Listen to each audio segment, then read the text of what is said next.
Ko tītari hea atu e te wānanga o Raukawa tāna tohu ike tuatahi. He tohu e rite ana ki te tohu kairangi, he tohu whaimana. Ahakoa kāre e tino whakarangatira ana i roto i e rātu whare wānanga o te motu. Kei a tāmati Rimene Sprout, ngā tai pitopito.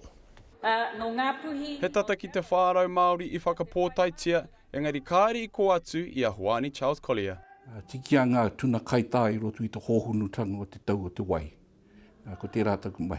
Ko te kaurutanga te tohu ike rawa o te wānanga o Raukawa, ko Huani Collier te tauira tuatahi kia whakawhiwhia ki te tohu nei. Nui ngō tātou i konei, i whai a ngā tohu, pērā i ngā tohu o ngā whare wānanga o te Pākehā, me ki ko ngā bachelors, ngā masters.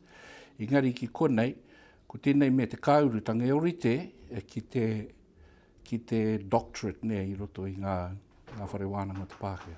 Ahakoa kāre anō kia mana te tohu nei ki te ao auraki, he tohu kei te kara matamata o te ao Māori.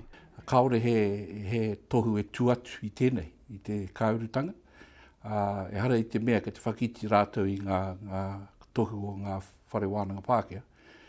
Engari ko te āhua tēnei tohu, kaore tētahi whatu Pākehā he kitea ngā mahi i roto i te tohu. I rongo i ngā kōrero i roto i tēnei tohu, he tohu mana motu hake. Koinei ana ke te tohu kairangi kei te wānanga o Raukawa, he tohu kataia anō te whakatutuki ki te wānanga o Awanui-a-Rangi. Mōhio tātou o te wānanga o Raukawa, ko tēnei tohu, he tohu mō Māori, mā Māori, nā i roto i te ao Māori.